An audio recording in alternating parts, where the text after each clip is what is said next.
Is this going to be about episode 3? Oh, it is. He's like, it's a zombie show. Why are there no zombies? It's a zombie show, and there are noticeably very little zombies, hypothetically, in this episode. Anyway, let's hear what this idiot has to say.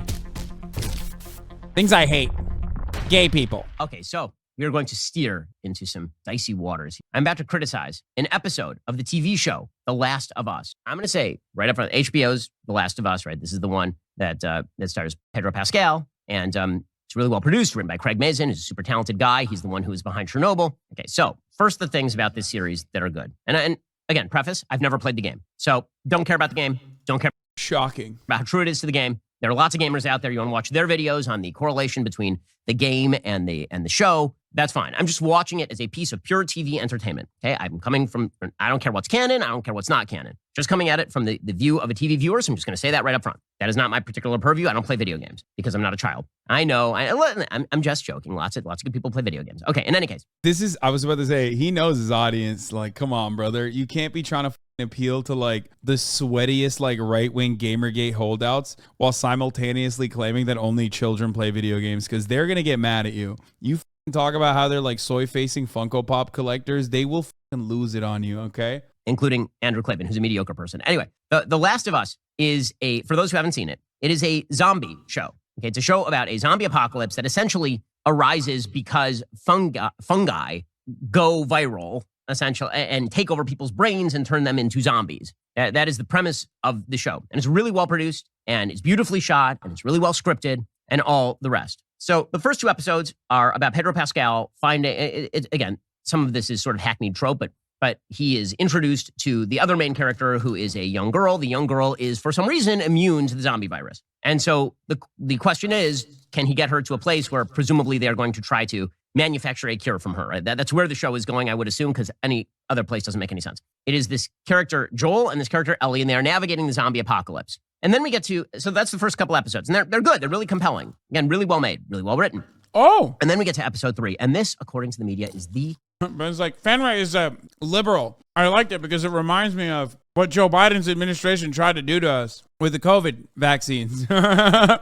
He's like, that's why I liked it. The single greatest episode of television that has ever been. If you read the headlines on episode 3, this is the most important thing that has ever happened in the history of television. I don't think Ben knows that Ellie is gay. So I think that's why he's popping off right now. He's like, wow. CNN, The Last of Us, just made an early claim to one of the best TV episodes of 2023. The Last of Us viewership soars 12% to a new series high with heartbreaking episode 3. It's historic. It's important. Okay, guys, it's historic and important. Now, yawn. Who cares? Yes, dude. Liberal columnists love gassing up TV shows because they got nothing else to write about. It's kind of like a less damaging version of what the right wing does whenever like a trans person sneezes in public. You know what I mean? Now, why is it historic and important? It's historic and important because it's about 2 gay dudes. That's why. So the essential plot of this episode, which is the problem with this episode, and again, Brokeback Zombie Farm or whatever, fine. The problem with this episode is that it absolutely does not advance the plot in any way and actually has no consequences. Why would you say that? You don't know the story. You didn't play the game. You're just wrong. It literally is like, perhaps if you know the story, if you already are coming at it with the full knowledge of what happens, then you think it's way too fucking blunt and not subtle as far as like detailing exactly how motivations are built for Joel. It quite literally is the story. It's just funny because like Ben, 1, doesn't understand anything about this story, but also 2, Ben doesn't understand anything about story writing in general. We know that already. He's written stories. They all suck. I don't want to hear from this hack failed screenwriter about what is compelling storytelling. So the entire plot of the episode is that Ron Swanson, Nick Offerman, but he actually plays Ron Swanson, but Ron Swanson who likes to nail dudes. So Ron Swanson, a libertarian who hates the government and lives in his basement and is a prepper, but also is gay. But that's like unique. Him being gay made that character cooler. It made that character way more unique. It's not that it doesn't exist in the real world, but it certainly made the character more interesting than the classic, hoorah, I'm a doomsday prepper. It gave the character layers, which is kind of what you do when you want to write like an interesting story. You know what I mean? The juxtaposition. Ron Swanson, during the zombie apocalypse, he's having himself a grand old time. For some reason, his town is completely not hit by any of the zombies at all. It's like completely left alone. And so he goes out and gets all of his resources, and then he builds a nice fence around his place, and he sets up all of these booby traps. So if anybody shows up, whether they're raiders, whether they're zombies, they're going to get killed. And then somehow another dude ends up like falling into one of his traps, and they meet and they bang. They end up becoming a couple. Okay, so you can see it here, right? There's gay Ron Swanson, and it's complete with like sex scenes and the whole thing. And the entire episode has no zombies,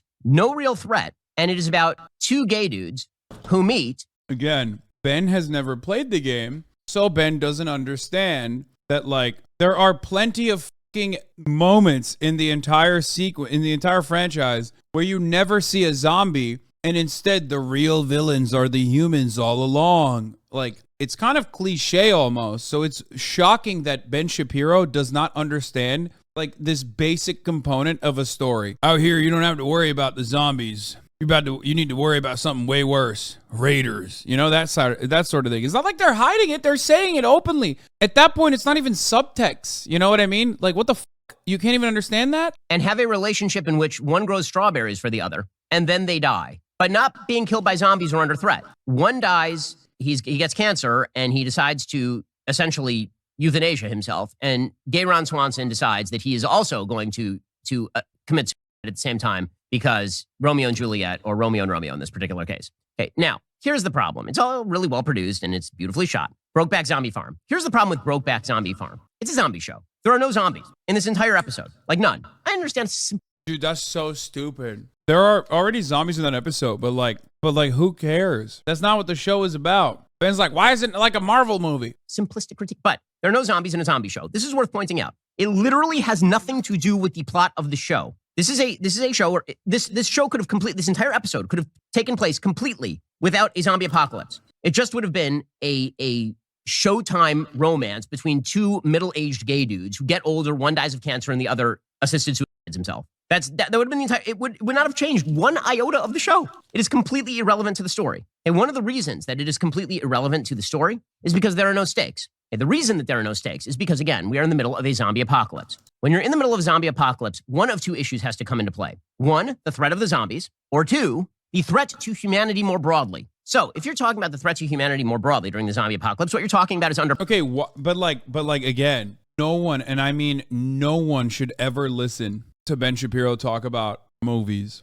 or at least like good movie writing. A good zombie show is about surviving zombies. It's in the name. Your population, right? You're talking about there are no people. The zombies are going to take over. Humanity is going to be extinct. That is the entire threat in a zombie apocalypse or in an alien invasion movie. Dude, he literally is saying it's not black and white. Like, it's not open and shut. It's not clear cut. It's not black and white. It's like too complex for Ben, which, by the way, ironically, it's not. It's literally a trope at this point to have human beings be cruel to one another, more so than the zombies could ever be to human beings, is like a well-established trope in the zombie genre since like 1987. No, you don't understand. Ben is saying they should be worried about the greater threat to humanity, the gays. It's true. These guys are behaving in a homosexual manner when they should be focusing on repopulating the population. Any other sort of species-level extinction event movie, like War of the Worlds or something, the question is, how do human beings repopulate? How do they survive? And how do they become successful once again?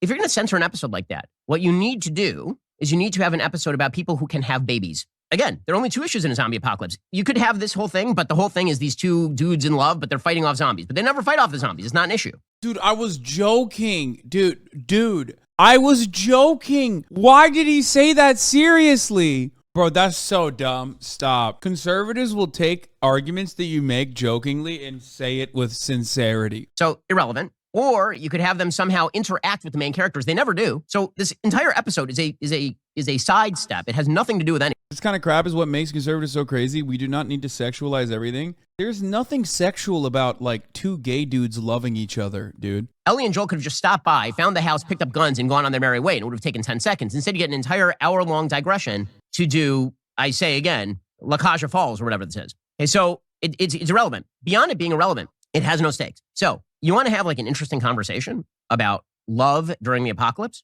The big issue of love during the apocalypse is, what if you have a baby? What happens if you have a baby? Or having babies be the purpose here? Okay. Let him cook. Let's take another example of a show that did this correctly. So Battlestar Galactica had an episode early on, I think it was season 2, in which one of the questions was underpopulation, right? The fleet is depopulating. And so the question becomes, what do you do about abortion? Dude, he loves this. He's like, he loves the idea. He loves this idea because it's like forcible reproduction as a concept is like being reinforced in favorite type of science fiction or whatever. That's why he likes it. So President Rosalind, who is a lefty, she decides that she's going to outlaw abortion because if you want humanity to survive, then it turns out that individual autonomy over your body is significantly less important than actually repopulating humanity. So here's Rosalind announcing that she's outlawing abortion, right? Because again, the stakes are whether humanity survives. It is not whether two individuals fall in love in the middle of a farm, not threatened by anyone, which is the story of this particular episode.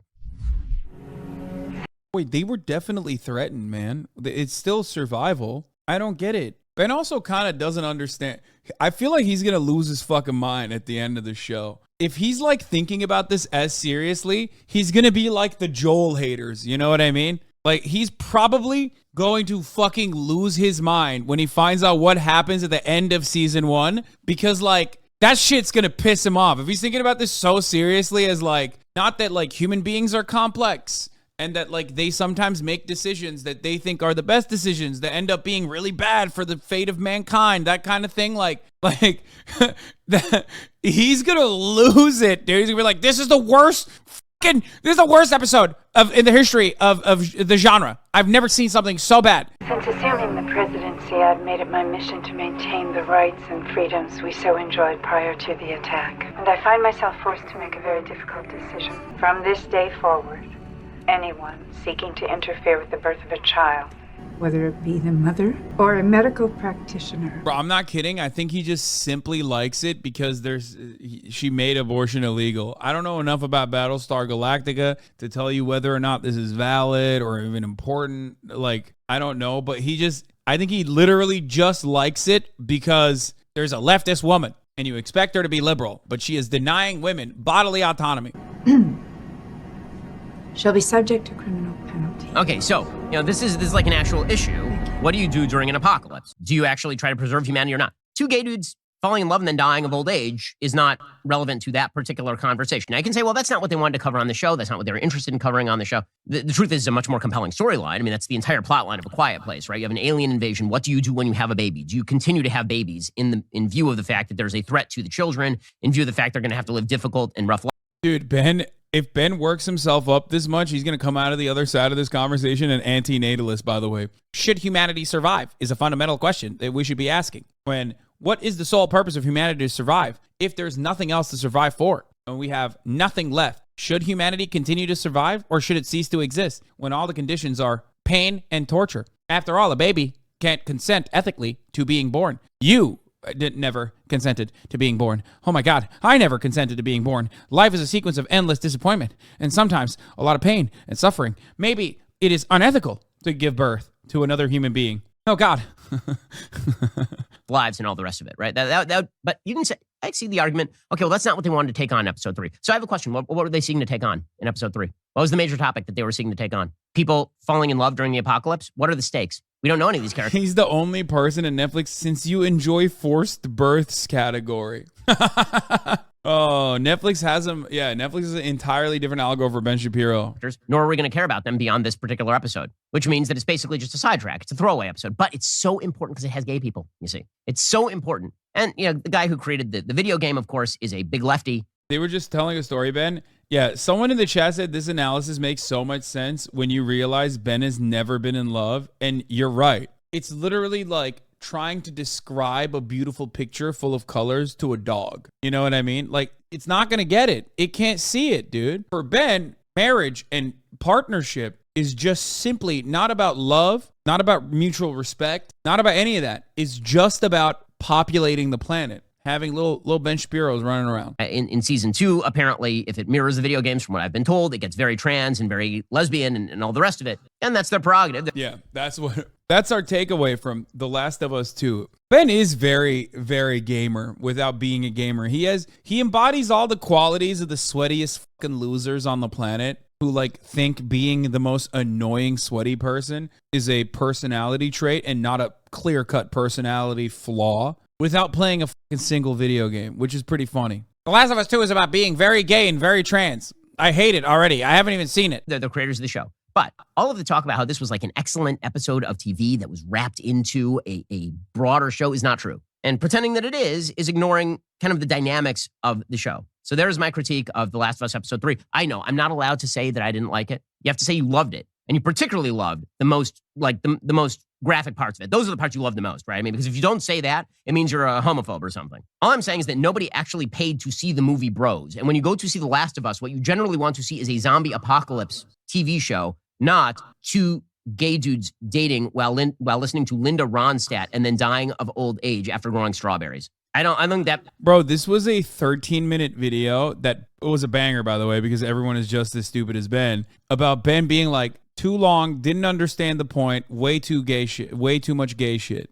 That's it. While he secretly actually loved it. That's the other part of it. He loved it. He fucking admitted numerous times, like, it's beautifully shot. It would work as a standalone Showtime movie. Like, he's subtly giving you hints that he also, like, kind of liked it. But, like, also, it's unacceptable.